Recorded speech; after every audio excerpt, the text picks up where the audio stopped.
Let's talk to Kurt Volker, who is a former US ambassador to NATO and former US special representative for the Ukraine negotiations. Mr. Volker, welcome to the programme. Thank you for joining us this evening.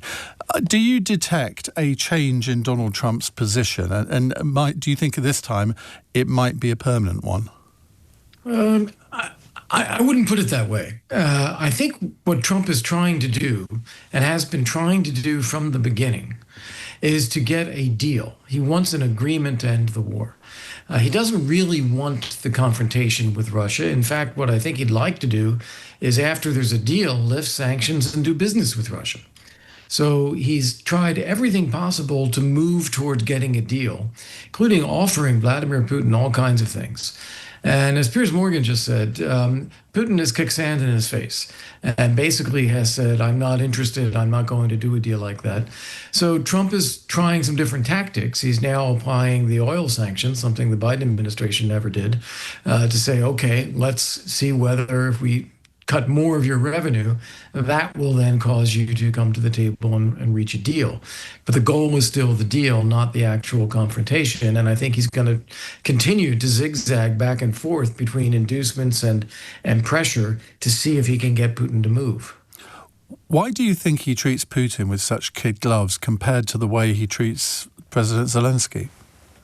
Well, I think there's several reasons, and again, Piers Morgan just alluded to a few of them. One of them is nuclear weapons. Donald Trump is cautious about provoking a conflict directly with Russia that could involve nuclear weapons, so that's one. Second, he has a tendency to believe what Putin tells him. Putin, in the way he talks to Trump, I suppose, must come across as a serious, credible, powerful leader. So when he says something, Trump is inclined to believe him. That's unfortunate because most of what Putin tells him is false. And in contrast to what we just heard, Putin has lied directly to Trump several times.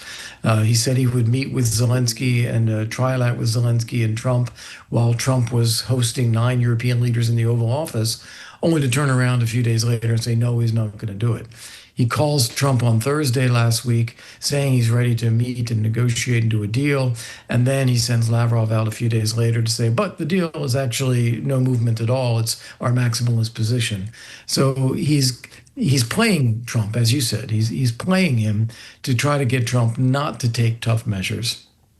Isn't it deeply worrying, though, that Putin can tell outright lies to Trump and Trump seems to lap it up time after time after time?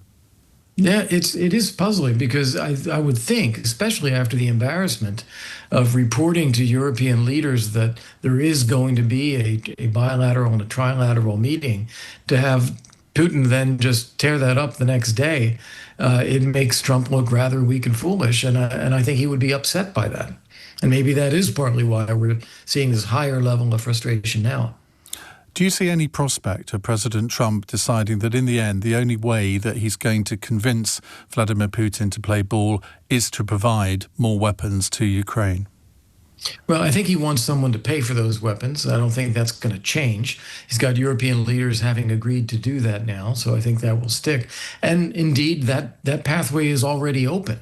He is providing the access to American weapons and ammunition for others to buy and deliver to Ukraine. In fact, Mark Rutte, the NATO Secretary General, has been tasked with coordinating that. So I do see the weapons moving.